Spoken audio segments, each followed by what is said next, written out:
పరిశుద్ధ గ్రంథమైనటువంటి బైబిల్ గ్రంథంలో నుండి కీర్తనల గ్రంథము 37వ కీర్తన 7వ వచనాన్ని మనం చదువుకున్నాం. కీర్తనల గ్రంథము 37వ కీర్తన 7వ వచనాన్ని మనం చదువుకున్నాం. యెహోవా ఎదుట మౌనముగా ఉండి యెహోవా ఎదుట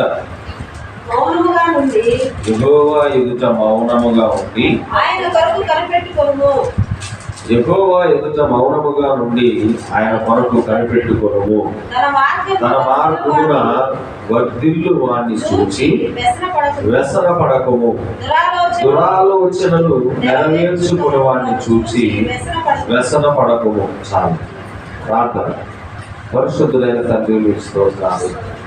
చదవబడిన వాక్యము ఏది నాయన, దానికి అర్థమిచ్చువాడు మీ పిల్లల కొరకు ఏ వర్తమానాన్ని మీరు సిద్ధపరిచారో దానిలోని గురించి ప్రభువా మీ పిల్లలతో మాట్లాడండి. మీరు మహిమ తెచ్చుకోండి ప్రభువా, సహాయం అనుగ్రహించమని మీ పరిశుద్ధాత్మ నాయకత్వంలోనూ ఈ కూటమిని ప్రారంభం నుండి చివరి వరకు జరిగించమని యేసుక్రీస్తు అతి పరిశుద్ధ నామములో ప్రార్థించున్నాము. ఆమేన్. అందరూ కూర్చున్నాము. Praise the lord. ప్రభు అయిన యేసుక్రీస్తు నామానికి మహిమ, ఘనత, ప్రభావములు యుగ యుగములు కలుగునుగాక. సంతోషంగా ఉన్నారా? ప్రభు యొక్క గృహంలో గడుపుడు కంటే ఇక మనకు సంతోషాన్ని కలుగు చేసేది ఏది? నిజమేనా? అది అవునా? అవునగా తప్ప దేవుడి యొక్క గృహంలో ఉండటాన్ని బట్టి మరొకసారి నేను కూడా సంతోషిస్తున్నాను. దేవుడు ఆకర్షించండి ఎవరు కూడా ఆయన యొక్కకు రాలేడు. ఇవాళ మనందరం వచ్చామంటే మనందరినీ కూడా మన ఇంటి దగ్గర నుంచి ఇక్కడ వరకు నడిపించుకున్నది ఎవరు? దేవుడే. ఎందుకు నడిపించుకున్నాడు? ఆయన మనతో మాట్లాడాలని. మన జీవితాల్లో ఏదైతే కొరతగా ఉన్నదో దానిని మనకు దేవుడు అనుగ్రహించాలని, మన జీవితాల్లో మేలులు ఎందుకు రావట్లేదు అనేవి మనకు తెలియజేయాలని, అలాగనే మన జీవితాల్లో మేలులు రావాలంటే ఏమి చేయాలో చెప్పడానికే దేవుడు మనల్ని పిలుచుకున్నాడు. అంతిమంగా నిత్య జీవాన్ని మనకు అనుగ్రహించడానికి ఆయన మనల్ని ఇక్కడికి పిలుచుకున్నాడు. హల్లెలూయా. సంతోషం. చదువుకున్నటువంటి లేఖన భాగాన్ని మరొకసారి కనుక మనం చదివితే స్పష్టంగా అక్కడ మనకు అర్థమవుతుంది. యెహోవా ఎదుట మౌనముగా నుండి ఆయన కొరకు కనిపెట్టుకోను. తన మార్గమున వర్ధిల్లు వాడిని చూచి వ్యసన పడకము. దురాలోచనలు నెరవేర్చుకుని వాడిని చూచి వ్యసన పడకము. ఇవాళ మన పాఠంగా wait for the lord patiently అంటే సహనముతోటి నువ్వు దేవుని కొరకు వేచి ఉండాలి. హల్లెలూయా. మనకు దేవుని కొరకు ఎలాగ వేచి ఉండాలంటే సహనముతో వేచి ఉండాలి. ఇవాళ మీరు చూస్తే ప్రపంచం అంతటా కూడా ఇన్స్టాంట్ అనే పేరు విన్నారా? ఎప్పుడన్నా ఇన్స్టాంట్ అనేటువంటి పేరు విన్నారా? ఇన్స్టంట్ కాఫీ అంటాం. ఇన్స్టంట్ కాఫీ అంటే నువ్వు అప్పటికప్పుడు ఒక నిమిషంలో కాఫీని కలుపుకొని తాగేయచ్చు. ఇన్స్టంట్. అలాగనే ఇన్స్టంట్ గులాబ్ జామున్ అంటాం. అంటే ఇన్స్టంట్ అంటే అప్పటికప్పుడు. ఫాస్ట్ ఫుడ్ సెంటర్స్ వచ్చినాయి ఈరోజు. Fast food. నువ్వు గంటలు ఇంట్లో ఒక వంటకం చేసుకోవాలంటే గంటలు వేచి ఉండి పద్ధతి ప్రకారంగా చేసుకోవాలంటే 1 గంట నుంచి 1.5 గంటలు పడుతుంది. కానీ ఇవాళ ఫాస్ట్ ఫుడ్ సెంటర్స్ వచ్చాక నువ్వు ఏమి తినాలన్నా కూడా నిమిషాల్లో మన దగ్గరకు వచ్చేస్తుంది. Praise the lord. మనిషి కోసము ఇవన్నీ కూడా వెలుగులోకి వచ్చాయి. ఇన్స్టాంట్ అంటే అప్పటికప్పుడు, వెంటనే. Praise the lord. ఇవాళ మనిషి ఇంట్లో చేసుకునే పనులన్నీ కూడా బయట వాళ్ళు చేసి పెడుతున్నారు. వింటున్నారా? ఇవాళ అన్ని కూడా అన్ని హోమ్ డెలివరీస్. నువ్వు ఇంట్లోనే కూర్చుంటే నీ కాళ్ళ దగ్గర వచ్చి పడతాయి సేవలన్నీ కూడా. మనిషి కోసమే ఇవన్నీ వెలుగులోకి వచ్చాయి. దానికి కారణం ఏంటో చెప్పగలరా మీరు? మనిషిలో ఒక కొత్త రకమైనటువంటి పుట్టుకొచ్చింది. పాతకాలంలో పెద్దవాళ్ళు ఉన్నారంటే వాళ్ళు ప్రతిదాన్ని కూడా దంచుకొని నూరుకొని చేతులతోటి చేసుకునేవాడు. కట్టెలేరుకొచ్చి వాళ్ళ వంట ప్రోగ్రామ్ ఎక్కడ స్టార్ట్ అయిందంటే కట్టెలేరుకొచ్చి పొయ్యిలో పెట్టి పొయ్యిని రాజేసి పదార్థాలన్నీ సిద్ధపరచుకొని, ఇదంతా ఒక 10 నిమిషాల్లో జరిగే ప్రాసెస్ కాదు. ఇట్ టేక్స్ సమ్ టైం, కొంత సమయాన్ని తీసుకుంటుంది. ప్రారంభంలో అలా ఉండింది. ఇవాళ మనిషి బిజీ అయిపోయాడు, తీరిక లేదు వాడికి. అందుకని వాడికి ఏం కావాలంటే అన్ని ఇన్స్టాంట్ కావాలి, అప్పటికప్పుడు కావాలి. పాతకాలంలో ఒక సూపు తయారు చేయాలంటే చాలా టైం పడుతుంది. ఇవాళ సూప్ తయారు చేయడానికి నువ్వు అవన్నీ నోరనక్కర్లా. ఇన్స్టాంట్ సూప్, ఒక పొడి ఉంటుంది, ఆ పొడిలోనే క్యారెట్ ముక్కలు కూడా ఉంటాయి, నాకు కనిపించవి. అవి నీళ్ళలో వేస్తే ఉబ్బుతేవి. అంటే మనిషి ఇన్స్టాంట్గా అలవాటు పడిపోయాడు. అప్పటికప్పుడు కావాలి వాడికి, ఏదైనా సరే అప్పటికప్పుడు కావాలి, ఇన్స్టాంట్. పాతకాలంలో ఫోటోలు తీయాలంటే నువ్వు పోయి స్టూడియోలో నిలబడితే వాడు ఫోటో తీస్తాడు, నెగిటివ్ వస్తుంది. ఆ నెగిటివ్ని కడగాలి, వారం పడుతుంది ఫోటో రావాలి.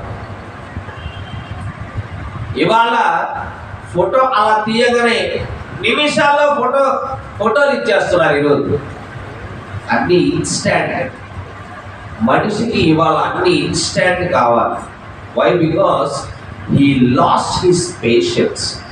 ఎందుకు ఇన్స్టాంట్ వచ్చేసి అన్ని అప్పటికప్పుడు అనేవి ఎందుకు వచ్చేసి అంటే మనిషిలో ఉన్న సహనం కోల్పోయాడు. మీరు దాన్ని అర్థం చేసుకోవాలి. ఇవాళ మనిషికి ఏమి లేదు అంటే సహనం లేదు. టిఫిన్ బండి దగ్గర నుంచుంటాం, రోజువారీ ఉదాహరణలు తీసుకున్నాం మనం. ఒక టిఫిన్ బండి దగ్గర నుంచుంటాం, ప్లేట్ ఇడ్లీ వాయా అంటాం. వాడు ఒక 5 నిమిషాలు లేట్ చేశాడంటే ఎంతసేపు ఉండాలి? ఎంతమంది అన్నారు ఈ మాట? సరుకులు కట్టించుకోవడానికి వెళ్తాం, ఎంతసేపు ఉండాలి మీ కొట్టు ముందు? వాడు కనుక ఒక 5 నిమిషాలు ఉండవా అన్నవరకు ఈ కొట్టు కాబట్టి పక్క కొట్టాం. అంటే మనిషికి ఏదైనా ఇన్స్టాంట్గా కావాలి, అప్పటికప్పుడు కావాలి. మనిషిలో ఏమి లేదు ఇప్పుడు? సహనం లేదు. క్రైస్తవులమైనటువంటి మనకేమో బైబిల్ గ్రంథము సహనంతో నువ్వు దేవుడి దగ్గర కనిపెట్టాలి అని చెబుతుంది. ఏది కూడా నువ్వు అడగంగానే, ఏది కూడా నీ మనసులోకి ఆలోచన రాగానే అప్పటికప్పుడు జరిగిపోదు, గుర్తుపెట్టుకోవాలి. Praise the lord. నీ జీవితంలో నువ్వు ఏది కావాలనుకుంటున్నావో అది మంచిదే కావచ్చు, నీకు మంచి చేసేదే కావచ్చు, నీకు మేలు చేసేదే కావచ్చు, నీ ఎదుగుదలకు అది ఉపయోగపడేదే కావచ్చు. కానీ డోంట్ ఎక్స్పెక్ట్ ఎనీథింగ్ ఇన్స్టాంట్లీ. ఏది కూడా అప్పటికప్పుడు జరగాలి అని మాత్రం నువ్వు కోరుకోవద్దు, అది తప్పు. ఒక్కసారిగా పేదవాడిగా ఉన్న మనం దరిద్రం అవ్వలేము. ఒకసారిగా జీరోలో ఉన్న మనం హీరో అవ్వలేము. ఒకవేళ అప్పటికప్పుడు అవ్వాలి అని కనుక కోరుకుంటే గుర్తుపెట్టుకుని అడ్డదారులు ఒక నీతి నిజాయితీతో నువ్వు డబ్బు సంపాదించాలంటే, నువ్వు ఒక ఇల్లు కట్టుకోవాలంటే నీకు చాలా టైం పడుతుంది. కానీ నువ్వు అడ్డదారులు దొక్కిన వాళ్ళని చూడండి, నిన్న తింటానికి తిండి ఉండదు, ఈరోజు బిల్డింగ్ కడతాడు వాడు. అవును, ఎలా వచ్చినాయి వాడికి, ఎలా సంపాదించాడు వాడు? నిజాయితీగా సంపాదించుకునేవాడు నిలకడగా నిదానంగా ఒకరోజు ఎదుగుతాడు. అడ్డదారులు తొక్కేవాడు వాడు ఈరోజు సాయంత్రం కలగని ఉదయానికి ఎదుగుతాడు వాడు. అందుకని చెప్తాను, ఇన్స్టాంట్ కోరుకోవద్దు. దేవుడికి పిల్లలు మనము అప్పటికప్పుడు అనేవి కావాలి అని మాత్రం మనం కోరుకోకూడదు. నేను ఎందుకు చెప్తున్నానంటే ప్రార్థన చేసేటువంటి మనలోనే చాలాసార్లు మన ఓపికను కోల్పోతాం. మనం ప్రార్థన చేసి దేవుడు సమాధానం ఇచ్చేదాకా కూడా వేచి ఉండేటువంటి ఓపిక మనలో ఇవాళ ఉండడం లేదు. Praise the lord. ఇవాళ ప్రార్థన చేసి మనకు సమాధానం రాకపోతే దేవుణ్ణి అడగటం కూడా మానేస్తాం మనం. అది నిజం. కానీ బైబిల్ గ్రంథమేమో చెబుతుంది, యెహోవా ఎదుట మౌనముగా నుండి ఆయన కొరకు కనిపెట్టుడి. ఇంకా చెబుతున్నాడు, నా పక్కనోడు సక్సెస్ అయ్యాడు కాబట్టి వాడి మార్గంలోనే వెళతాను నేను అని అనుకోబాకండి అంటున్నాడు. వాళ్ళ వేరే ఒక ఆయన ఉండొచ్చు, ఆ మార్గంలో అతను వెళ్ళి అతను సక్సెస్ అవ్వచ్చు. అతని మార్గంలో వెళ్తే నేను కూడా సక్సెస్ అవుతాను అని ఆలోచించడం తప్పు. అంటే ఒక వ్యక్తి ఒక పని చేశాడు, ఆ పనిలో అతనికి సక్సెస్ వచ్చింది. ఇక ఈ క్రైస్తవుడు అనేటువంటి ఈ వ్యక్తి ఏమని ఆలోచిస్తున్నాడంటే, నేను ఇంతకాలం ఇలాగే ఉన్నాను, నా జీవితంలో ఎదుగుదల లేదు, కాబట్టి ఇదిగో ఆ పక్కవాడు వాడు ఆ పని చేసి డెవలప్ అయ్యాడు కాబట్టి అలాగ వెళితే నేను కూడా డెవలప్ అవుతానేమో అని ఆ మార్గాన్ని మీరు వెళ్ళొద్దు అని చెప్తున్నాడు స్పష్టంగా దేవుడు. మన పక్కన ఉన్న వాళ్ళు, మన ఇరుగు పొరుగు వాళ్ళు, మన మిత్రులే, మన బంధువులే ఎదగొచ్చు, ఒక మార్గంలో వెళ్ళి ఎదగచ్చు. కానీ ఆ మార్గం గుండా వెళ్ళి ఎదిగాడు అని నువ్వు కూడా ఆ మార్గం గుండా వెళ్ళి ఎదగకూడదు. గుర్తుపెట్టుకోండి. దేవుడి దగ్గర వేచి ఉండండి. Ask God. కొన్నిసార్లు మనకు అర్థం అవ్వదు. యవనస్తులకు ముఖ్యంగా నేనేమి చెయ్యాలనేది వాళ్ళకి తెలియదు, వాళ్ళకి అర్థం కాదు, సందిగ్ధమయ్యేటువంటి స్థితిలో ఉంటారు. కొంతసేపు ఆ పని చేస్తారు, కొంతసేపు అది నాకు సెట్ అవ్వట్లేదు అనుకుంటారు, కొంతసేపు ఇంకో దాని మీదకి జంప్ అవుతారు, అది సెట్ అవ్వదు. ఇంకొక స్నేహితుడు ఎవడో ఏదో చేసి ఒక బంగారు పొంగరం పెట్టుకొని కలుస్తాడు. నువ్వేం చేస్తున్నావు అంటే నేను ఫలానా చేస్తాను అంటాడు. అట్లయితే నీ మార్గమే నాకు కూడా సెట్ అవుతుందేమోనని ఆ మార్గం కూడా వెళతారు, అందులో కూడా ఫెయిల్ అవుతారు. మనం లోకస్తులు కాదు, దేవుడు మనకు ఒక గైడ్గా ఉన్నాడు. God will tell us. దేవుడు మనకు ఏమి చెయ్యాలో ఒక మంచి ఆలోచన కలుగజేస్తాడు. ఆయన మంచి ఆలోచనలు, మన జీవితానికి మేలైనటువంటి ఆలోచనలు ఏమేమి ఉంటాయో, ఏ ఆలోచన చొప్పున వెళితే మనం సక్సెస్ అవుతామో దేవుడికి తెలుసు. దేవుడి మీద మనము సహనంతో వేచి ఉండకపోవటం వలనని మన జీవితాల్లో మనము ప్రయాణం చేస్తున్నటువంటి మార్గాల్లో నష్టాలు వస్తాయి. అందుకే దేవుడు ఏం చెప్తున్నాడు ఇక్కడ, యెహోవా ఎదుట మౌనముగా ఉండి ఆయన కొరకు కనిపెట్టుకోను. మనందరం కనిపెట్టుకోవాలి. ఈరోజు నా జీవితానికి ఏది మేలు ప్రభువా, నేను ఏం చేస్తే పైకి వస్తాను, నేనేది చేస్తే నా జీవితం బాగుంటుంది అనేది మనం ఎవరి దగ్గర అడగాలి? ఎవరి దగ్గర? చదువుకున్న దగ్గర కాదు, లేదా బాగా డబ్బు సంపాదిస్తున్నటువంటి వ్యక్తి దగ్గరకు పోయి కాదు. ఉదాహరణకు ఒక వ్యక్తి దగ్గరికి వెళ్ళి అతనికి బాగా డబ్బులు వస్తున్నాయి అన్నా, ఈ డబ్బులు బాగా వస్తున్నాయి కదా, నువ్వేం చేస్తున్నావు అంటే సీక్రెట్గా చూద్దాం తమ్ముడు, ఎవరికి చెప్పకూడదు అంటాడు. సరే చెప్పు అన్నయ్య అన్నా ఉందో, జేబులు కొడుతున్నా తమ్ముడు అన్నాడు. కొడతావా? అది మంచిదేనా? సరైనదేనా? అక్రమంగా నేను డబ్బు దోచుకున్నా తమ్ముడు అంటాడు. అలా చేద్దామా? వద్దు అంటున్నాడు. ప్రభువే చెప్తున్నాడు. ఏమంటాడు? దురాలోచనలు నెరవేర్చుకొని, అంటే వాడికి కలిగిన చెడ్డ ఆలోచనల ప్రకారంగా పోయి దాని ప్రకారంగా చేసి ఎదిగే వాళ్ళు ఉన్నారు. బైబిల్లో చెబుతుంది నేరుగా. అట్టి వారిని చూసుకొని వ్యసనపడద్దు. ఎందుకంటే మనకే చాలాసార్లు వస్తుంది, అరే నేను ఆదివారం సంఘానికి పోతున్నా, బుధవారం సంఘానికి పోతున్నా, దేవుడి వాక్యాన్ని వింటున్నా, పాటలు పాడుతున్నా, నేను సంపాదించిన రూపాయలని పావలా దేవుడికి వేస్తున్నాను, మరి నాకంటే చెడ్డగా బ్రతికేటువంటి పలానా పుల్లయ్య బాగుపడుతున్నాడు, నేనేమో నీతిగా బతుకుతున్నా, పుల్లయ్యేమో రెండున్నర పుల్లయ్య లేడా? పుల్లయ్య వెంట పెడతాడు, బ్రతుకుతున్నాడు. పుల్లయ్య సక్సెస్ అవుతున్నాడు. కాబట్టి పుల్లయ్య మార్గం నుండి నేను కూడా పోతాను అట పోబాకంటాను బైబిల్. హల్లెలూయా. వ్యసన పడదు, అరే వాడి ముందు నాకు లేదే, నేను భక్తి చేసినా నాకు కలగట్లేదే. ఏ మార్గం గుండా పడితే ఆ మార్గం గుండా పోయి బోడిగుండా అవుతుంది చివరికి. అన్నారా? ఏ మార్గం గుండా పడితే ఆ మార్గం గుండా పోయి ఆయన చేసినట్టే నేను చేయాలి. తాగు మౌనం ఉండు. బైబిల్ చెప్తుంది, కాసాగి మౌనం ఉండి కనిపెట్టు దేవుడి దగ్గర, నీకు ఒక ఆలోచన ఇస్తాడు. కోల్గేట్ అనే పేస్ట్ ఎంతమందికి తెలుసు? అందరం వాడుతున్నాం కోల్గేట్. నిజమేనా? ఈ కోల్గేట్ అనే ఆయన ఏదో ఒక ఫ్యాక్టరీలో పని చేసేవాడు. ఫస్ట్ పని చేస్తూ ఉంటే ఇతనికి అలవాటు ఏంటంటే ఆదివారం ప్రార్థన కలగడం అలవాటు ఇతనికి. చూడండి, అయితే ఆ ఫ్యాక్టరీ వాడు దాన్ని గమనించి, బాబు నువ్వు ఆదివారం రావట్లేదు, ఎందుకు రావట్లేదు అని అడిగాడు. ఈ కోల్గేట్ అని ఆయన ఏం చెప్పాడంటే, అతని పేరే కోల్గేట్ లేదు, ముందు పేరు ఏదో గుర్తులేదు నాకు. ఈ కోల్గేట్ అని ఆయన ఏం చెప్పాడంటే, సార్ నాకు ఆదివారం మందిరం ఉంటుందండి, ఆదివారం నేను మందిరానికి వెళ్ళాలి,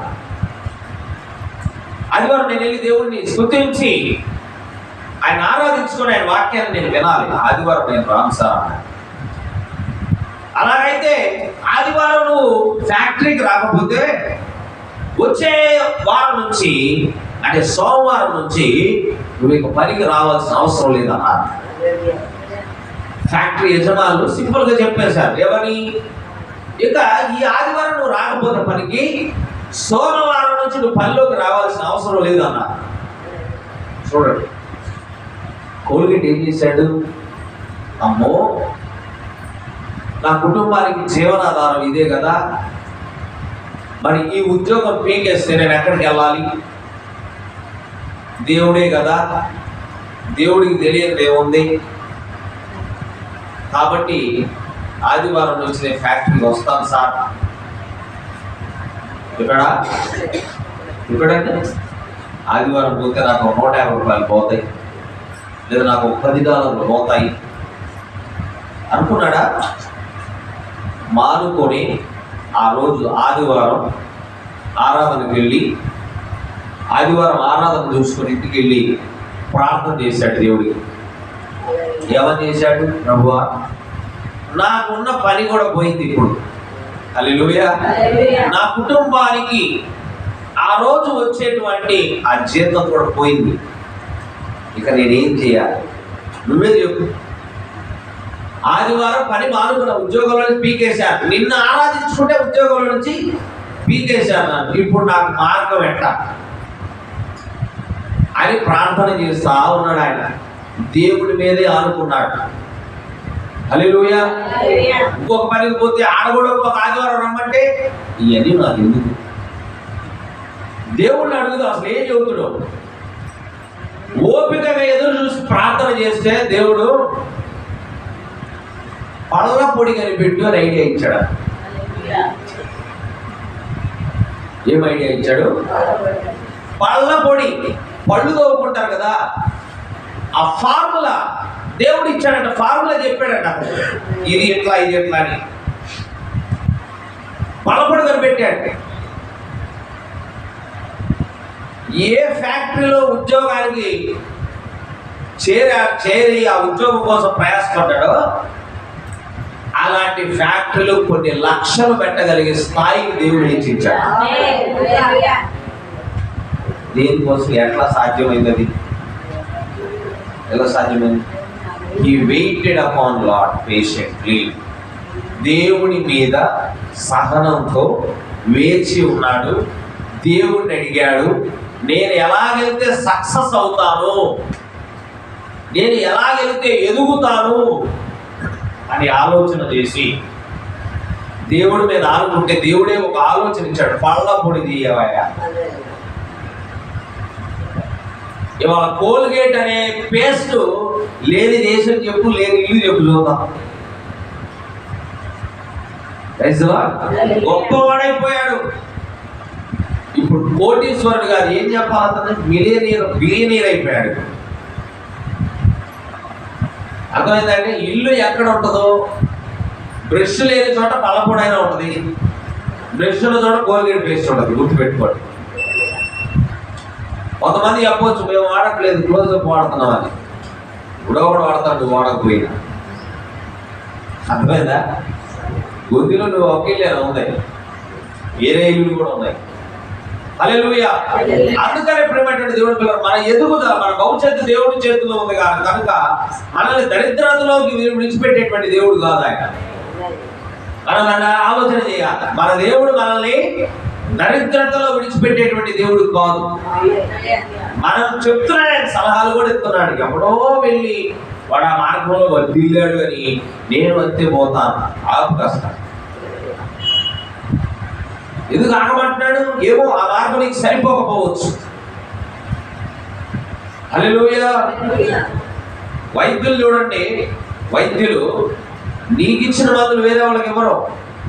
ఎందుకంటే నీకు సెట్ అయిన మెడిసిన్స్ వాళ్ళకి సెట్ అవ్వవేమో. అలాగే నీకు సరిపోయేటువంటి సబ్బు వేరే వాళ్ళకి సరిపోకపోవచ్చు, నీకు గిట్టినటువంటి షాంపు వేరే వాళ్ళకి సరిపోకపోవచ్చు. మొన్న కూడా చూసాం, దేవుడు నిన్ను హెచ్చించడానికి ఆయన యొక్క మార్గాలు కలిగి ఉన్నాడు. నిన్ను ఎలాగ ఏ మార్గంలో హెచ్చిస్తాడనేది ఆయన చేతుల్లో ఉంది. కనుక ఏమి చేయమని చెప్తున్నాడు మనల్ని? సహనంతో, సహనంతో దేవుని వద్ద కనిపెట్టాలి, సహనం ఉండాలి మనకని చెప్తున్నాడు. హల్లెలూయా. మనం ప్రార్థన చేస్తాం ఏదైనా చేయడానికి ముందు, ప్రభువా ఇది చేయొచ్చా చేయకూడదా అనే సందిగ్ధంలో పడ్డప్పుడు మనం ప్రార్థన చేస్తాం. ప్రార్థన చేసి ఏం చేస్తాం అంటే 2 రోజులు 3 రోజులు ప్రార్థన చేస్తాం, ఇక 4వ రోజు నుంచి దేవుడికి అప్పచెప్పాక ముందుకు వెళ్తాం, ఫెయిల్ అవుతాం. అక్కడ ఎంతమంది చేశారు ఇలాగా? ఏదైనా ఒక కార్యం చేయబోవడానికి ముందు ప్రభువా నేను చేయొచ్చా చేయకూడదు నువ్వు చెప్పు ప్రభువా ప్రార్థన చేస్తావు. 2-3 రోజులు చేస్తావు, 4వ రోజు చేసేస్తావు. మరి సమాధానం వచ్చిందాక ఉండాలా లేదా? ఉండాలా లేదా? ఉండాలి. నేనే చాలాసార్లు చేసి ఉంటాను. మనం ఏమనుకుంటాం అంటే దేవుడి చేతికి అప్పచెప్పాం కదా, ఇది దేవుడు చూసుకుంటాడు అనుకోని చేసి పడేస్తాం. That is wrong. హల్లెలూయా. దేవునికి అప్పచెప్పిన దాన్ని తిరిగి దేవుడు నీకు సమాధానం ఇచ్చేంత వరకు, అది 10 రోజులు కానీ 20 రోజులు కానీ 30 రోజులు కానీ 40 రోజులు కానీ, ఒకే విషయం మీద 40 రోజులు ప్రార్థన చేసిన వాళ్ళు ఎవరు ఉన్నారండి? ఒకళ్ళు. ఒకే విషయం మీద ప్రభువా ఈ సమాధానం నాకు చూపిస్తేనే నేను ముందుకు కదులుతాను. ఇద్దరు. ఈ విషయంలో నాకు చూపిస్తేనే ప్రభువా నేను ముందుకెళ్తాను అని 40 రోజులు ప్రార్థన చేసిన వాళ్ళు ఎవరు ఉన్నారా? 50 రోజులు ప్రార్థన చేసిన వాళ్ళు ఉన్నారా? 60 రోజులు ప్రార్థన చేసిన వాళ్ళు ఉన్నారా? 3 నెలల పాటు ఏకదాటిగా ఒకే అంశంతో ప్రభువా ఇది నాకు అర్థం కావట్లేదు, నేను ఏమి చేస్తే సక్సెస్ అవుతాను నా జీవితంలో అని 4 నెలలు ప్రార్థన చేసిన వాళ్ళు ఉన్నారు, 6 నెలలు చేసిన వాళ్ళు ఉన్నారా? సంవత్సర కాలం పాటు చేసిన వాళ్ళు ఉన్నారా? చాలా అరుదుగా ఉంటారు. ఎందుకంటే మనుషుల్లో ఏమి లేదు, సహనం లేదు. ఇప్పుడు 5 నిమిషాలు లైన్లో నుంచోవడం మనకు కష్టం, 5 నిమిషాలు లైన్లో నుంచోవడం కష్టం, 5 నిమిషాలు వేచి ఉండటం కష్టం. అందుకే అన్ని ఆ సహనం లేదు కనుకనే మనిషికిలో సహనం అనేది లోపించింది కనుక దాన్ని అర్థం చేసుకున్నాడు కనుకనే వాళ్ళని ఫాస్ట్ ఫుడ్ సెంటర్లో హోటల్ వచ్చింది. Praise the lord. మనము ఎదురు చూడాలి. బైబిల్ గ్రంథంలో సౌలు అనేటువంటి ఒక రాజు ఉన్నాడు. సౌలు అనేటువంటి ఒక రాజు ఉన్నాడు. సౌలు రాజుగా ఎన్నిక అవటం వెనకాల ప్రజలు ఉన్నారు. ప్రజలు కోరుకున్నారు, మాకు ఒక రాజును పెట్టు, మా కోసం ఒక రాజుని నువ్వు పెట్టు. ప్రవక్త గారు, సమూయేలు గారు అంటే సమయాలు చెప్పాడు, ఎందుకయ్యా ఇప్పటి వరకు దేవుడే మీ మీద రాజుగా ఉన్నాడు కదా, మరలా ఇప్పుడు మనిషి ఎందుకు మీకు రాజుగా అంటే వాళ్ళు అన్నారు, అదిగో ఆ చుట్టుపక్కల ఉన్న రాజులు ఎలా ఉన్నారు, అదిగో ఆ ఫిలిస్తీన్లు ఉన్నారు వాళ్ళకు రాజు ఉన్నారు, అదిగో మోయాబీలు ఉన్నారు వాళ్ళకు రాజు ఉన్నాడు, మాకు కూడా రాజును పెట్టు, లోక మర్యాద చొప్పున మాకు కూడా ఒక రాజును పెట్టండి. అంటే ఇక చేసేదేవి లేక సౌలు అనేటువంటి ఒక రాజుని ఇశ్రాయేలు దేశం మీద రాజుగా నియమించారు. నియమించిన తరువాత సమూయేలు సౌలుతో ఏం చెప్పాడంటే, ఫస్ట్ అసైన్మెంట్, సౌలు నువ్వు గిల్గాలులోకి వెళ్ళి నా కొరకు 7 రోజులు వేచి ఉండు, నేను వచ్చి నువ్వేమి చెయ్యాలో నేను చెప్తాను అన్నాడు. ఎన్ని రోజులు? 7 దినముల పాటు నువ్వు గిల్గాలు అనే ప్రాంతంలో ఉండు, నేను వస్తా 7 రోజుల తర్వాత. 7 రోజుల తర్వాత నేను వచ్చి నువ్వేం చెయ్యాలో నేను చెబుతాను. చూడండి, మొదటి సమూయేలు గ్రంథము 10వ అధ్యాయము 8వ వచనం.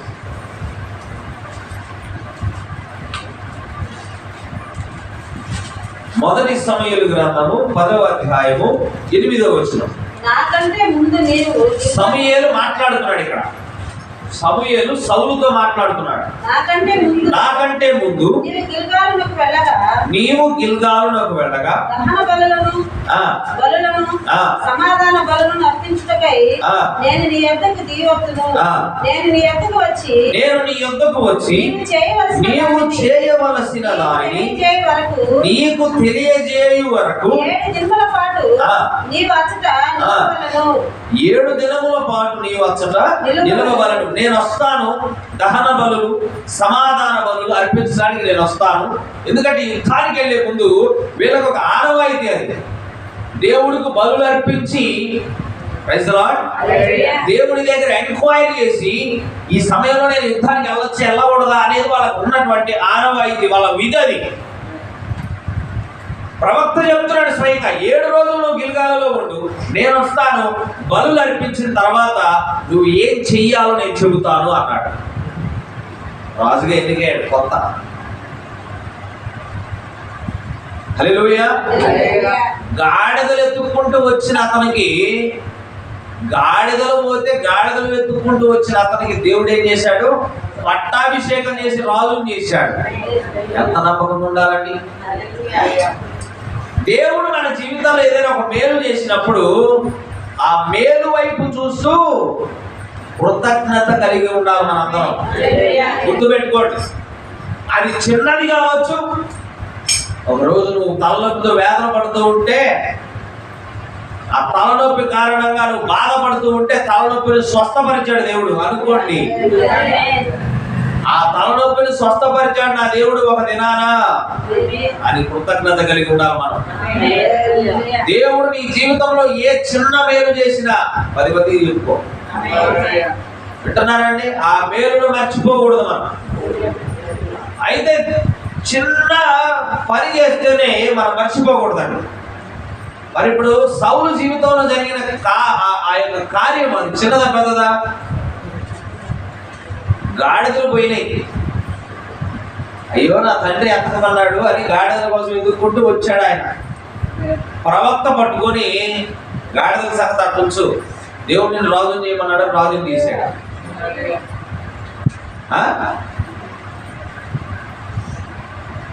ఇది ఎలా ఉంది ఇప్పుడు? అతను సౌలుకు కలిగిన భాగ్యం ఎలా మాటలో చెప్పేది కాదు.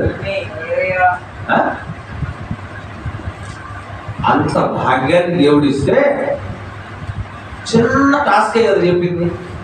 ఏంటా టాస్క్? నువ్వు పోయి గిల్గాలులో ఉండు, నేను నీకు ఏం చేయాలో చెబుతాను అన్నాడు. ఏమైనా చేయమన్నాడా? ఇంకా చెబుతా అన్నాడా? చెబుతాను అన్నాడు. మరి సౌలు పని ఏంటి? వేచి ఉండడం. మరి సౌలు ఏం చేశాడు?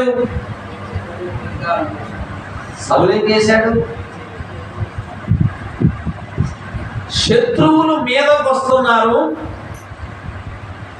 ఫిలిష్తీయులు యుద్ధానికి వస్తున్నారు అన్న వార్త విని వేల సంఖ్యలో వస్తున్నారు శత్రువులు మా మీదకి యుద్ధం చేయడానికి. అని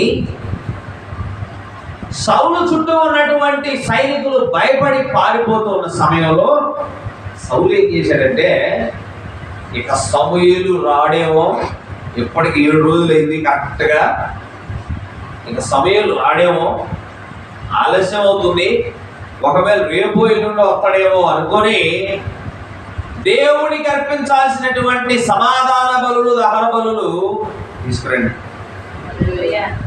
బహుశా నేను అనుకుంటున్నా అక్కడున్న సైనికుల్లో ఒక అతను ఇలా అడుగుండొచ్చు సౌల్ని, రాజా ప్రవక్త కదా అర్పించాల్సింది, మరి ఇప్పుడు మీరు ఆ బలులను తీసుకురమ్మంటున్నారు కదా, అర్పించడానికి ఎవరున్నారు అని అడుగుండొచ్చు. అడుగుంటే సౌలు చెప్పిన సమాధానం ఏదో తెలుసా, నేను ఉన్నానుగా. ఇలా సంభాషణ జరిగి ఉండొచ్చు. రాజా బలులు తెమ్మంటున్నారు, మీరు బాగానే ఉంది, ఆ బలులు అయితే ఎవరు అర్పించాలి, ప్రవక్త లేడు కదా మన మధ్యలో. అప్పుడు రాజు ఏమని ఉంటాడు, నేనున్నాను కదా అర్పిస్తా, ఏం కాదు, చట్టాన్ని చేతుల్లోకి తీసుకోవచ్చులే అని అనుకున్నాడు. చూడండి ఏం చేశాడు. 13వ అధ్యాయము 8-9 వచ్చిన. సమూయేలు చెప్పినట్లు అతడు 7 దినములు. అతడు అంటే ఎవరక్కడ? సమూయేలు చెప్పినట్టు సౌలు 7 దినములు ఆగి సౌలు గిల్గాలునకు రాకపోవుటయు జనులు తన యొద్ద నుండి చెదిరిపోవుటయు చూచి దహన బలులను సమాధాన బలులను నా యొద్దకు తీసుకొని రమ్మని చెప్పి దహన బలి అర్పించెను. ఎవరైనా దహన బలులు అర్పించడానికి సౌలుకున్నటువంటి అర్హత ఏంటి? సౌలుకు రాదు. సౌలు చేయాల్సింది ఏంటంటే అడ్మినిస్ట్రేషన్ చేయాలి, ఇశ్రాయేలు ప్రజల మీద రాజ్యపాలన చేయాలి. కానీ దేవుని ఆలయానికి సంబంధించి కానీ, దేవుని బలి అర్పణలకు సంబంధించి కానీ, దేవునికి సంబంధించిన ఏ విషయంలో అయినా సరే రాజు జోక్యం చేసుకోకూడదు. ఆయన ముందుగానే చెప్పాడు దేవుడు సమూయేలు ద్వారా. గాడ్స్ మౌత్ పీస్ ఎవరంటే ప్రవక్తే. ప్రవక్తే చెప్పాడు, నువ్వు పోయి వేచి ఉండు, నేను వస్తాను మీ మధ్యలోకి, ఏమి చెయ్యాలో చెబుతాను అని చెప్పి ఇంకా చెవుల్లో నిలబడేటట్టుగా మాటలు ఏం చెప్పాడంటే, సమాధాన బలులు దహన బలులు నేను అర్పిస్తానని చెప్పాడు. చెప్పాడా? ఒక ప్రవక్త చెప్పినప్పుడు ఆ మాట ప్రవక్త మాత్రమే కాదు, ప్రవక్త మాట అంటే దేవుడి మాట. అంతే. ఒక ప్రవక్త ఒక మాట చెప్పాడంటే దేవుడి మాట, తన మాట కాదండి. వింటున్నారండి? ప్రాఫిట్ ఏదైనా ఒక మాట చెప్తే 100% కరెక్ట్. అది స్థిరమైన మాట. అది హల్లెలూయా. బలులు అర్పించేశాడు. అని దేవుడి చిత్తం ఏంటి? వేచి ఉండడం. హల్లెలూయా. ఇవాళ ఇదే నియమం మనకు కూడా వర్తిస్తుందండి. సౌలుని ఒక సక్సెస్ఫుల్ కింగ్ అన్నావా, ఒక ఫెయిల్యూర్ కింగ్ అన్నావా? చెప్పండి. ఒక సక్సెస్ఫుల్ కింగ్ అంటే దావీదు. దావీదు సింహాసనం తరతరములు నిలుచును అని దేవుడు చెప్పాడు. దేవుడు ఎవరు పక్షపాతిగా వ్యవహరించాడు అక్కడ? కాదండి. సౌలుని నిలబెట్టిన దేవుడు, సౌలు ప్రారంభ పాలన చూసిన దేవుడు ఆలోచన చేశాడు సౌలు గురించి. సౌలు సింహాసనమే తరతరములుగా ఉండాలి అని నిర్ణయం చేసుకున్నాడు దేవుడు, తెలుసా? కానీ సౌలు దేవుడు చెప్పిన ప్రకారంగా చెయ్యకుండా వచ్చాడు కనుక సౌలు రాజ్యాన్ని నిరంతరము నిలిచేలాగా దేవుడు చేయలేదు, అంగీకరించలేదు. అయితే దహన బలులు సమాధాన బలులు సమూయేలు కోసం వేచి ఉండకుండా అర్పించిన తర్వాత సమూయేలు ఏం చేశాడు తెలుసా? మూర్ఖపు పని చేసావన్నాడు. మంచి పని కాదు నువ్వు చేసింది. సౌలు చెబుతున్నాడు, అయ్యా శత్రువులందరూ మీద పడుతున్నారు, మనోళ్ళందరూ పారిపోతున్నారు, ఇక ఆలస్యం ఎందుకులే అని మీరు రావడం ఆలస్యం చేశారని ఇదిగో దహన బలులు సమాధాన బలులు అర్పించారు. విషయం అంటే తెలుసా? ఆ అగ్ని తెచ్చి అట్ట మండించేలో సమయాలు వచ్చాడు. దేవుడు ఆలస్యం అవడం, దేవుడు తొందర కూడా చేయడు. గుర్తుపెట్టి రెండు తెలియాలి మనకి. దేవుడు తొందరగా రాడు, అలాగనే దేవుడు ఆలస్యం చేయడు. అంటే దాని అర్థం ఏంటి? చెప్పిన టైంలో, ఆయన నిర్ణయం చేసుకున్న టైంలో సెకండ్ అటు కాదు, సెకండ్ ఇటు కాదు, రావాల్సిన టైంకి ఆయన వస్తాడు. కాకపోతే జనులకు చుట్టుపక్కల ఉన్నటువంటి సన్నివేశాలను చూసి కంగారు వస్తుందేమో కానీ దేవుడు అనుకునే ఆయనకు వస్తాడు. బలు అర్పించాడు, సమయాలు వచ్చాడు అక్కడికి. ఇది చదవండి కావాలంటే 1 సమూయేలు గ్రంథం 13వ అధ్యాయం 10 నుంచి చదవాలి. అతను దహన బలి చాలించిన వెంటనే ఏమన్నా అక్కడ? అతను దహన బలి అర్పించి చాలించిన వెంటనే అర్థమైందా ఏం చేశాడు? దహన బలి అర్పించి చాలించిన వెంటనే సమూయేలు వచ్చాను. ఎవరు ఆవేశపడ్డారు? సమూయేలు కాదు, ఆవేశపడింది సౌలే. అతడు దహన బలి అర్పించి చాలించిన వెంటనే సమూయేలు వచ్చెను. ఇప్పుడు సమూయేలు ఆలస్యం అయ్యాడు అంటే ఎప్పుడు రావాలి? బలులు అర్పించిన మరుసటి నాడు రావాలి. అప్పుడు ఆలస్యం చేసినాడు. అవునా? ఆలస్యం అంటే అది కదా. అరే అదే రోజు అదే టైంలో వచ్చాడు. 7 దినములు అయిన తర్వాతనే వచ్చాడు ఆయన. సౌలు అతనిని కలుసుకొని అతనికి వందనము చేయుటకై బయలుదేరగా సమూయేలు అతనితో నీవు చేసిన పని ఏమని అడిగాను. అందుకు సౌలు జనులు నా యొద్ద నుండి చెదిరిపోవుటయు. అసలు చూడండి, నువ్వు ఏం చేసావు అసలు అని అడిగితే వేరేది ఏదైనా చెప్పచ్చు కదా. చేసిన తప్పే చెబుతున్నాడు. ఉన్నారా? జనులు నా యొద్ద నుండి చెదిరిపోవుటయు, నిర్ణయ కాలమున నీవు రాకపోవుటయు, ఫిలిష్తీయులు మిక్మషులో కూడి ఉండుటయు నేను చూచి ఇంకను యెహోవాను శాంతి పరచక మునిపే ఫిలిష్తీయులు గిల్గాలునకు వచ్చి నా మీద పడుదురనుకొని అనుకున్నాడు. అమ్మో వచ్చి తంతారేమో, అమ్మో నష్టం జరుగుతుందేమో, అమ్మో. దేవుడు నీకేమి చేయాలనో, ఈ టైంలో చేయాలనో ఆ టైంలో నువ్వు చేస్తాడు. నువ్వు ఆవేశపడాల్సిన పని. ఒకడంట తనకున్నటువంటి ఆ బాధ గురించి ఎక్కువగా ఇంకా కంగారు పట్టడం వల్ల, ఇంకా ఆలోచన చేయడం వల్ల వాడికి ఉన్నటువంటి ఆ బాధలను 3 ఎక్కువగా 3 తక్కువగా చేసుకోవడం. నీకొక బాధ ఉంటుంది, ఆ బాధను దాన్ని ఊహించుకొని ఇంకా దిగులు పడుతూ ఉన్నావు. అయ్యో నువ్వు దిగులు పడ్డ మాత్రాన ఆ దిగులు ఏమైనా తగ్గిందా, లేదా ఆ దిగులు ఏమైనా 3 పెరిగిందా? అలానే దేవుడు అది చెబుతున్నాడు. నువ్వు కంగారు పడినందువల్ల ఏమీ లేదు, కంగారు పడకుండా పోవడం వల్ల కూడా ఏమీ లేదు.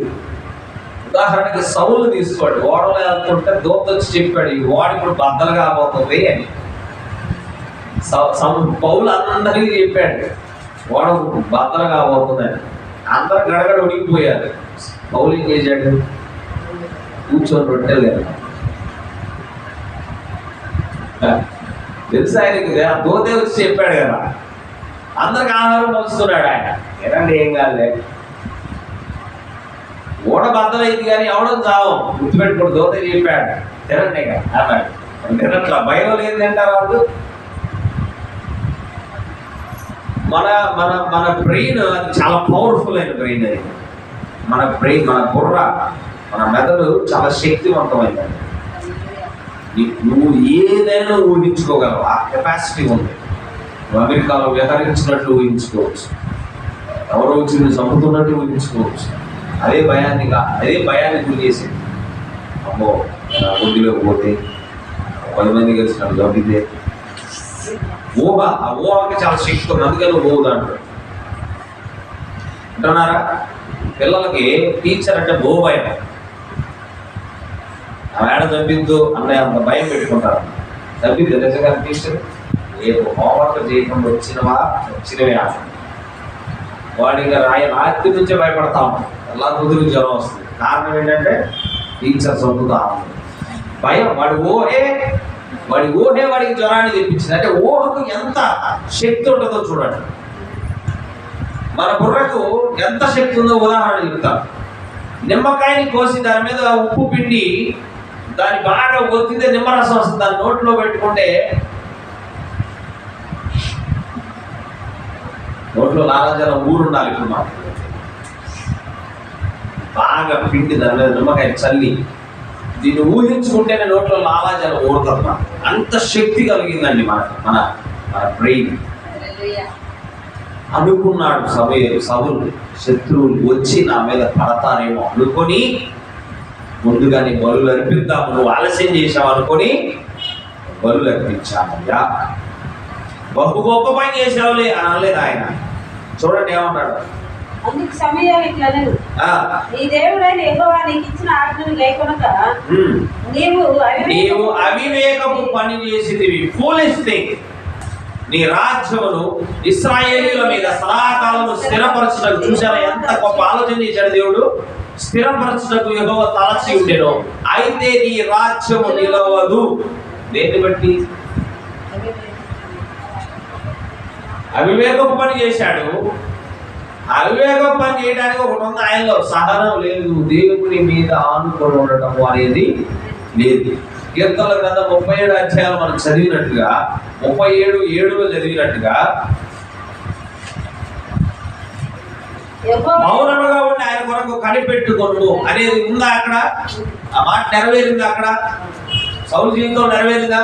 యెహోవా కొరకు మౌనంగా ఉండి కనిపెట్టాడు ఆయన. సహనంతో వేచి ఉన్నాడా? ఇంగ్లీష్లో పేషెంట్లీ అని ఉందండి. సహనంతో నువ్వు కనిపెట్టి దేవుణ్ణి. అసలు ఏం చేయబోతున్నాడు? నువ్వు ప్రార్థించేటప్పుడు కూడా ఒక 30 రోజులు ప్రార్థన చేయండి ఒక విషయం మీద. లేదా దేవుడు ఆ యొక్క నీకు ఆన్సర్ ఇచ్చేదాకా ప్రేయర్ చేయి. ప్రభు ఏ దిక్కును వెళ్ళమంటావు నేను నువ్వు అడుగు. మనకుంది కదా వెసలుబాటు. మనకు విశ్వాసం ఉంది కదా. ఆ విశ్వాసంతోటి మనం చెప్పుకున్నట్టుగా దేవుడు సూపర్ న్యాచురల్ థింగ్స్ కూడా మన జీవితంలో జరిగించుకోవచ్చు. విశ్వాసం అనే పదార్థం ఉంటే నువ్వు అడిగి చూడు ఓపికగా. అంతేగాని ఎవరో ఏదో సలహా ఇచ్చాడని దాన్ని దోపదు. కొంతమంది ఉంటారు, రే పలానా ఊర్లో ఏదో ఉందంటరా, ఉద్యోగానికి వెళ్దాం పదరా, అక్కడికి వెళ్తాడు. అక్కడికి సక్సెస్ అవ్వడు, మళ్ళీ ఆయనకి తిరిగి వస్తాడు. ఇంకొకటి చెప్తాడు. చివరికి వాడికి అర్థమయ్యేది ఏంటంటే 10 మంది చెప్పిన మాటలు అసలు వినకూడదు అని అర్థమైంది ఫైనల్. వింటున్నారా? అరే నేను ఫలానా దాంట్లోకి వెళ్ళి సక్సెస్ అయ్యాను రా అని చెప్తాడు. మా చిన్నప్పుడు బిస్కెట్ల కంపెనీలో పనిచేయడానికి ఉద్యోగ అవకాశాలు వచ్చాయి. బిస్కెట్ల కంపెనీలో పనిచేయడానికి అవకాశాలు వచ్చాయి. ఇంటర్మీడియట్ అయిపోయి ఉంది. నేను కూడా పోదాం అనుకున్నా, పోలా. నా మిత్రులు కొంతమంది వెళ్ళి వాళ్ళు 15 రోజులు 10 రోజుల నుండి వచ్చి ఏం చెప్పారంటే, అరే అది ఫ్రాడ్ రా అని చెప్పారు. వింటున్నారా? చెబుతారు, మనం వింటే 100 చెబుతారు. ఇంకోటి హైదరాబాద్ పోయి తిరిగి వస్తారు, చూసారు, వాళ్ళ మాటలు అసలు అనకూడదు. బెంగళూరు పోయి తిరిగి వస్తారు, వాళ్ళ మాటలు అసలు అనబాక. వాడికి 12,000 10,000 వస్తాయి జీతం. వాడి ఏడకి వచ్చి 50K మామా అంటాడు. ఆ కే అని అన్నాడంటే, వేలు అనకుండా కే అన్నాడంటే వాడి నమ్మకం.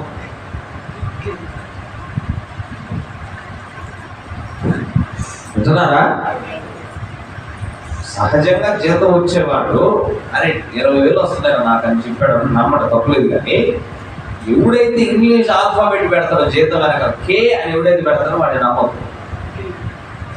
ఎంత వస్తున్నాయి రా అంటే 50K వస్తున్నాయి మామా అంటాడు. వాడిని నమ్మి పోయారంటే ఓటం బూట్లతో పోతారు, రాట సర్పంలో పోతారు. వాడికి ఏం లేదు, పెద్ద పెద్ద హాల్ ఉందా అలా అంటాడు.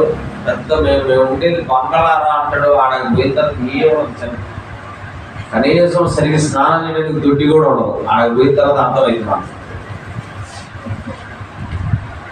నేను వెళ్ళి సక్సెస్ అయ్యాను రా అని చెప్పినా కూడా ఆ మార్గంలో మీరు పోవద్దు. ఎందుకు పోవద్దు చెప్తాను. ఆడికి సూట్ అయింది ఆ మార్గం, నీకైతే లేదు. అంటున్నారండి, వాడికి సూట్ అయింది ఆ మార్గం. బంగారం బిజినెస్లో నేను కోట్లు సంపాదిస్తున్నా అంటాడు. చూడండి, యూట్యూబ్ ఓపెన్ చేస్తే కొన్ని జీవిత చరిత్రలో బంగారం బిజినెస్లో నేను కోట్లు సంపాదిస్తున్నా అంటాడు. ఆ బిజినెస్లో మీరు వెళ్ళి సక్సెస్ అవుతారా లేదా?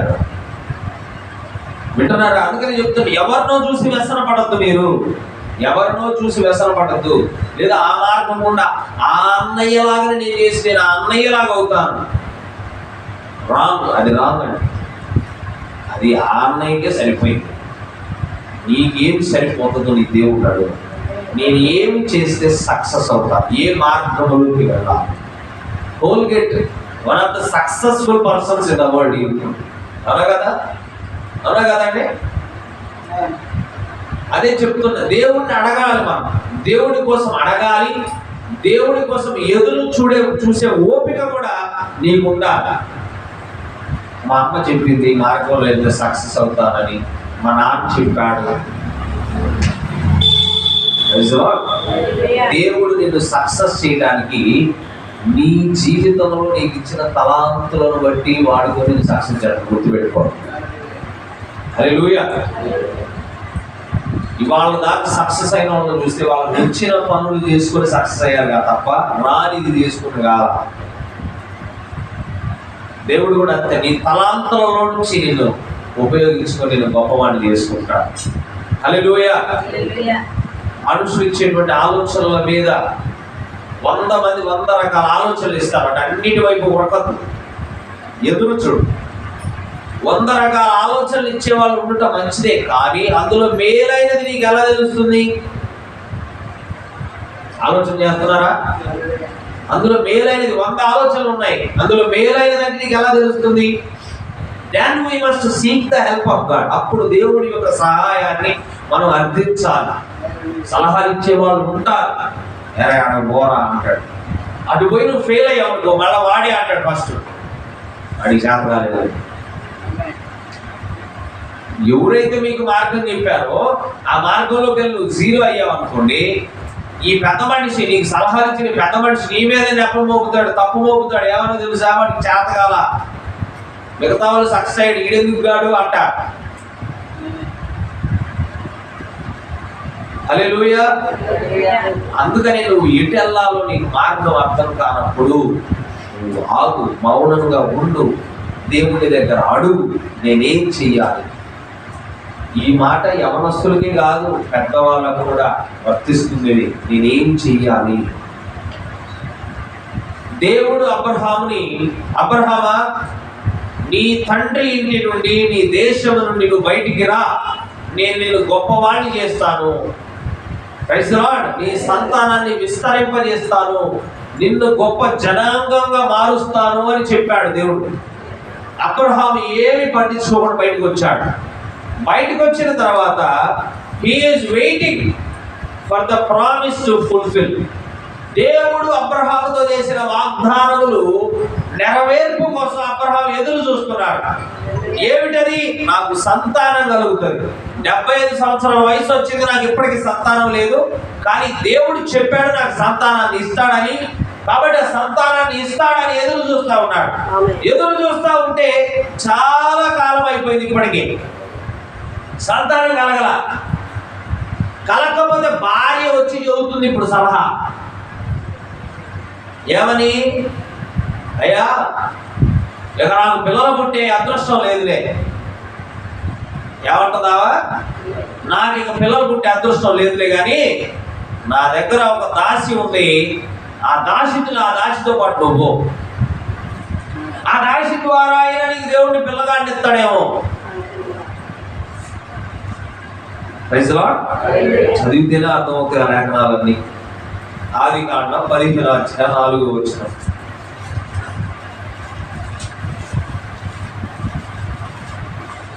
యెహోవా వాక్యం అతని ఎద్దుకు వచ్చి, ఇతడు నీకు వారసుడు కాడు. అది కాదు, 15 అధ్యాయం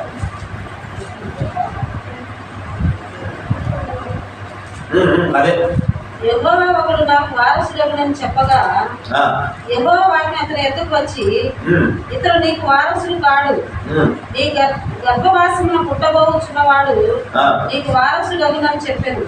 అంటే అక్కడ అబ్రహాం ప్రార్థన చేస్తున్నాడు దేవుడికి. ఏమనంటే, ప్రభువా నాకు ఇప్పటిదాకా సంతానం లేదు, ఇప్పటి వరకు నా గృహం అంతటి మీద కూడా ఎలియాజరు అనేటువంటి ఒక దాసుడు ఉన్నాడు, ఆ దాసుడే కదా ఇక నా ఆస్తికి కాబోయే వారసుడు, నాకు సంతానం ఉండాలి కదా ప్రభువా అని బాధపడుతుంటే దేవుడు చెబుతున్నాడు, ఇతడు నీకు వారసుడు కాడయ్యా, నీ గర్భవాసమున పుట్టబోచున్నవాడు నీకు వారసుడు అవుతాడు అని స్పష్టంగా దేవుడు చెప్పాడు. అంటే అబ్రహాము ఉద్దేశం ఏంటి?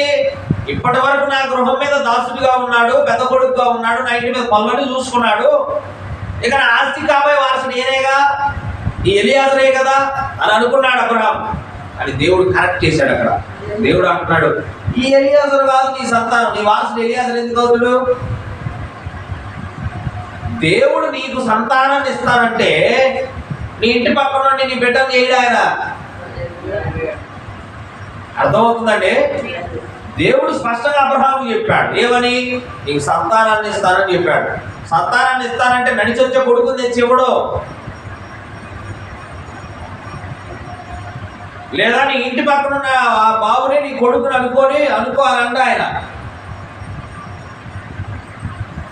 ఆయనకి భూమి ఆకాశాలను కలుగు చేసిన వాడికి నీకు బిడ్డనవ్వడం కాదు విషయమా?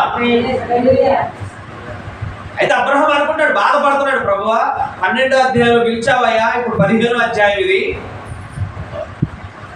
ఏమన్నా అర్థమవుతుంది? ఏమన్నా నన్ను పిలవడానికి 12వ అధ్యాయంలో పిలిచావు, ఆదికాండం 12వ అధ్యాయంలో పిలిచావు, ఇప్పుడు 15వ అధ్యాయం ప్రభువా, నా దగ్గర దాసులు ఉన్నారు, దాసులు ఎలియాజరు అనే నమ్మకస్తులు ఉన్నాడు, ఇక నా ఆస్తి మొత్తానికి నేను పోయిన తర్వాత వారసుడు ఎలియాజరే కదా అంటే దేవుడు మళ్ళీ ఏమన్నాడంటే కనిపించి, అబ్రహాము నువ్వు చింతపడద్దు, ఎలియాజరు నీకు వారసుడు అవడం ఎట్టవుతాడు? నీ భార్య గర్భమును పుడతాడు ఒకడు, అతను నీకు వారసుడు అవుతాడు చెప్పాడు. అయిపోయింది. అయిపోయిన తర్వాత 16వ అధ్యాయానికి వచ్చాడు అబ్రహాం. ఇప్పుడు 16వ అధ్యాయానికి వచ్చేసరికి ఇక చూడండి ఏం జరిగిందో. మొదటి నుంచి చదువుదాం.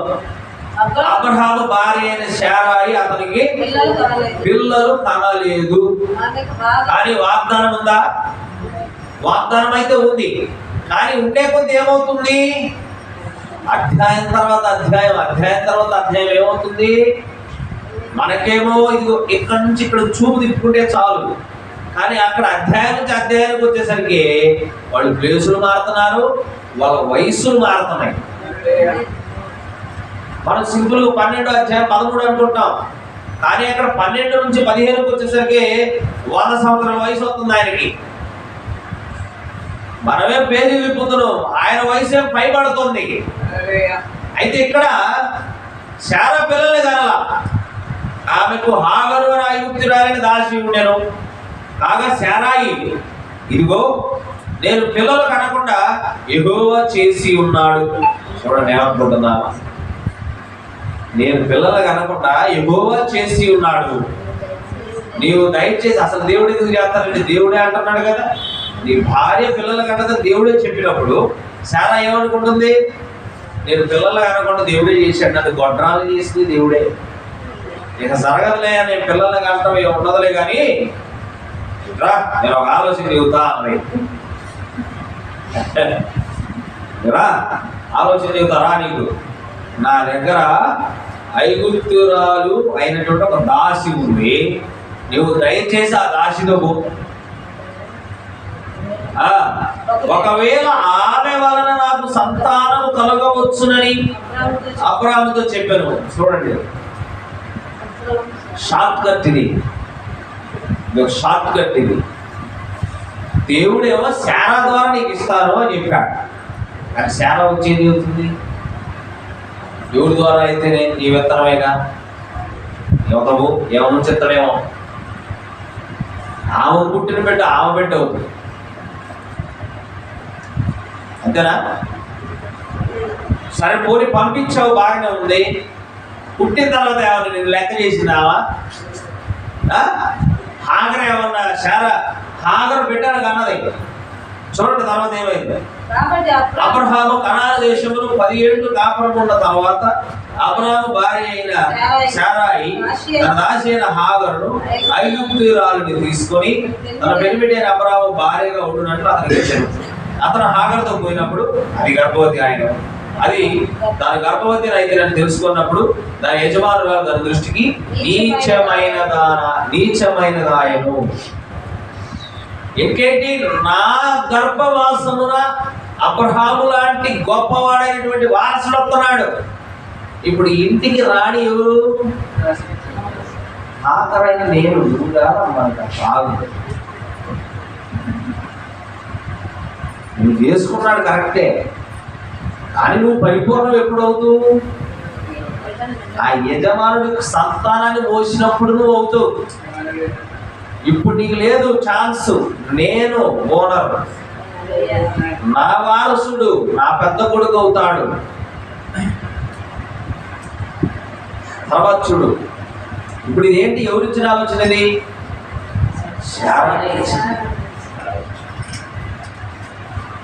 బిడ్డ పెద్దవాడైన తర్వాత నన్ను తక్కువ చేసి చూస్తుందని మళ్ళా అబ్రహాం పోయి చదువుతుంది. ఏమని?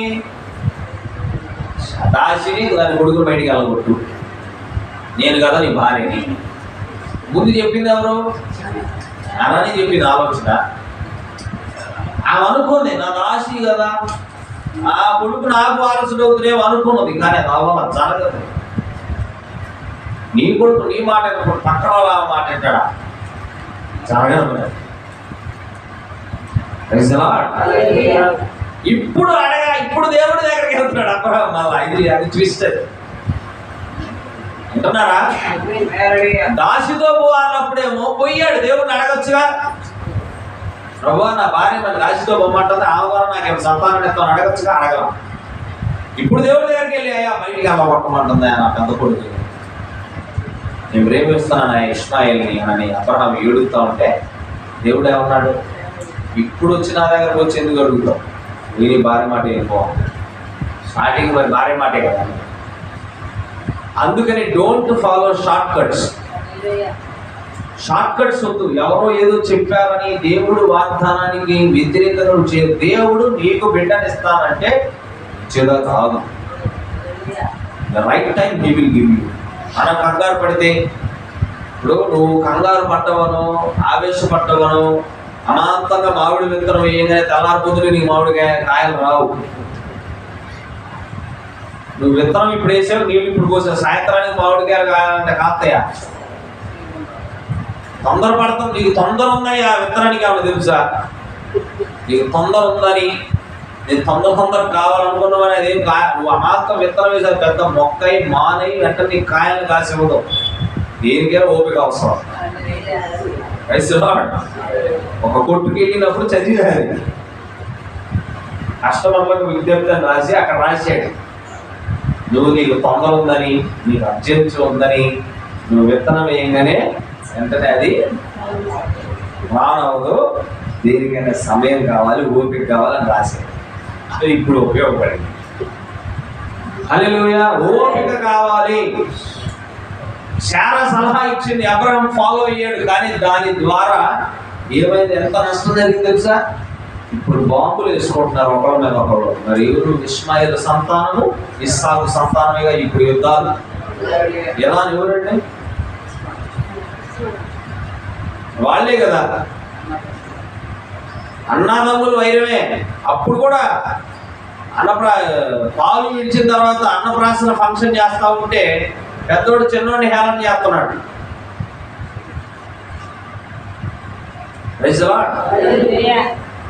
గేలి చేస్తున్నాడు.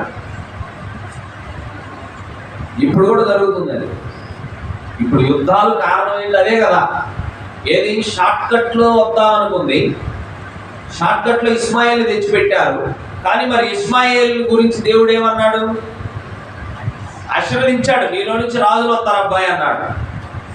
Praise the lord. అవునా? అసలు ఇష్మాయేలు చూడండి, ఇష్మాయేల్ ఎలా ఉంటాడో చెప్పాడు దేవుడు 12వ వచనం. 16-12 ఆదికాండం 16-12 అతడు అడవి గాడిద వంటి మనుషుడు. ఎలాంటి వాడట? మనిషే. అతను మనిషే.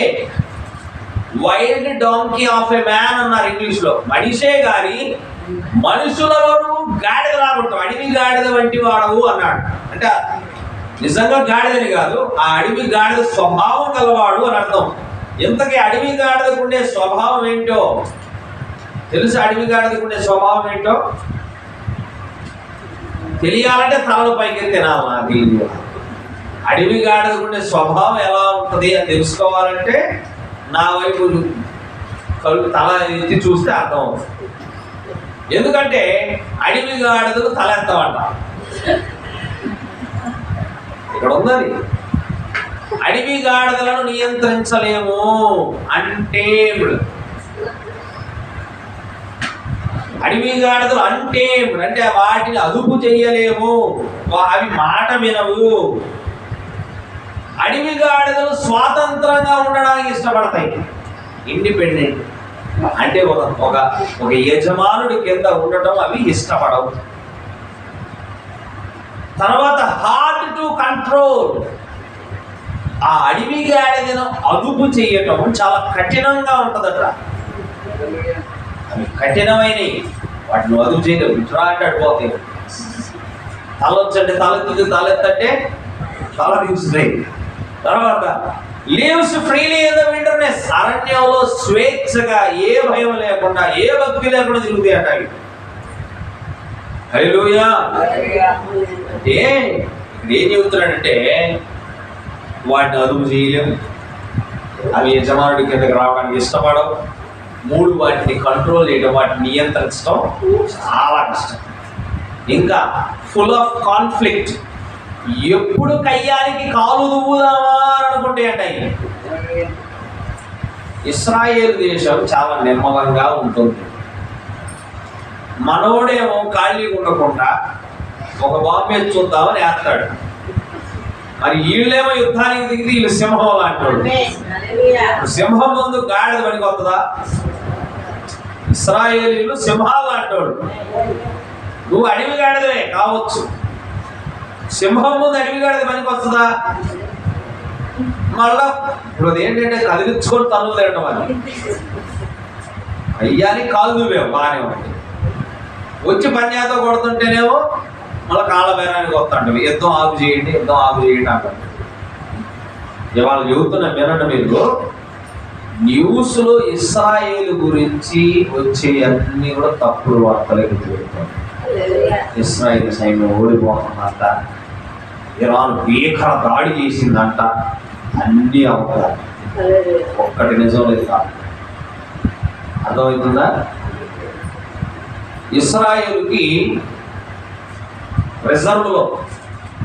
రిజర్వ్ అంటే దాచి ఉంచబడిన సైన్యం సుమారు 10 లక్షల సైన్యం ఉంది.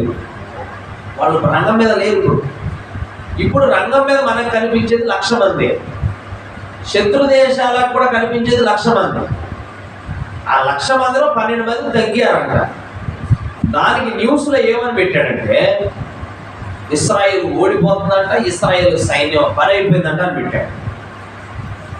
ఒక న్యూస్ ఛానల్ వాడిని ఏమనాలి? వాడి పరిమాణంలో అనాలా?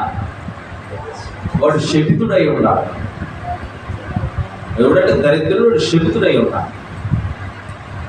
ఇశ్రాయేల్లో ఉంటున్నటువంటి ఒక వ్యక్తి ఏం చెబుతుందంటే ఇప్పుడు పరిమాణంలో లాగా సైన్యం పైకి కనిపిస్తుంది 1,00,000 మంది రా బాబు, మాకు రిజర్వ్లో 10 లక్షల మంది ఉన్నారు అంటే బెంజమిన్ నెతన్యాహు అనేటువంటి ప్రైమ్ మినిస్టర్ ప్రధానమంత్రి కేక వేస్తే 10 లక్షల మంది వచ్చి తుపాకులు పట్టుకుని నిలబడుతున్నాడు.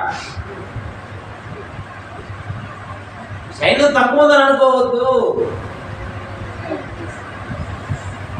అసలు ఇశ్రాయేలును కాపాడువాడు కునుకడు నిద్రపోడు అని ఉంటే, అసలు ఇశ్రాయేలును ముట్టువాడు నా కనుగుడ్డును ముట్టువాడు అని ఉంటే, ఇశ్రాయేలు నీ జోలికి ఎవడైతే వస్తాడో వాడి స్వమాంసమును వాడికి తినిపిస్తాను దేవుడు చెప్పాడు.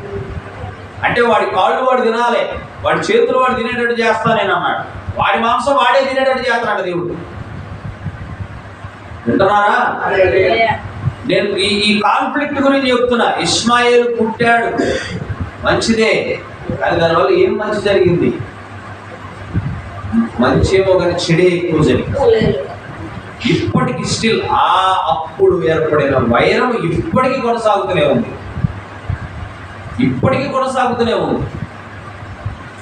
అందుకని షార్ట్ కట్స్ వద్దు. దేవుడు ఇచ్చిన వాగ్దానాన్ని ఆయన నెరవేర్చేటువంటి సమయాన్ని ఆయనకి ఇవ్వండి.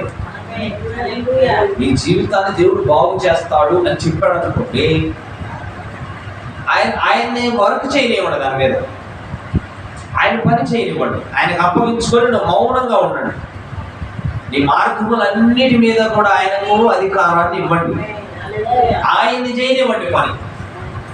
ఆయన పని చేస్తే ఎలా ఉంటుందంటే, నువ్వు కష్టపడినట్టు అనిపించదు. అది నిజం.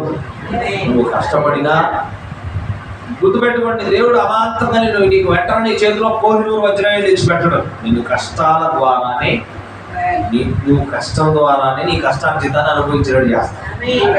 అర్థమైందా? నీ కష్టం ఏదైతే ఉందో దాన్ని నువ్వు అనుభవించేటట్టు చేస్తాడండి. అర్థమైందా? అందులో తృప్తినిస్తాడు దేవుడిని. అమాంతంగా నీకు తెచ్చి ఒక 10 కోట్లు దేవుడి చేతిలో పెట్టాడు. అలా పెడితేనే దేవుడు అనుకునే వాళ్ళు అసలు భక్తులే కాదు.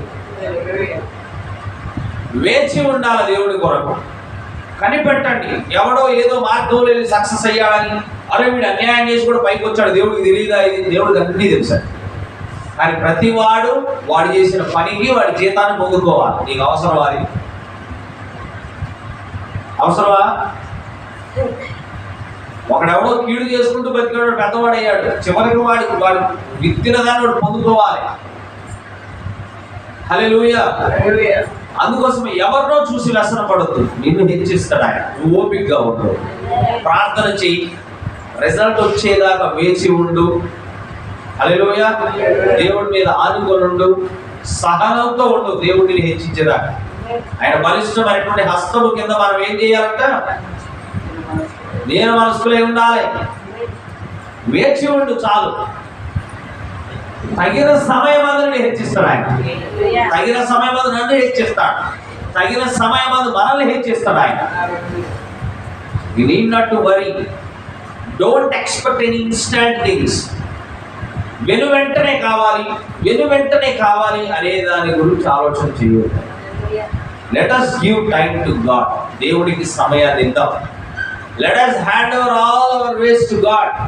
మనకు ఉన్నటువంటి మార్గాలన్నీ కూడా దేవుడికి అప్పచెబుదాం. అర్థమవుతుందా?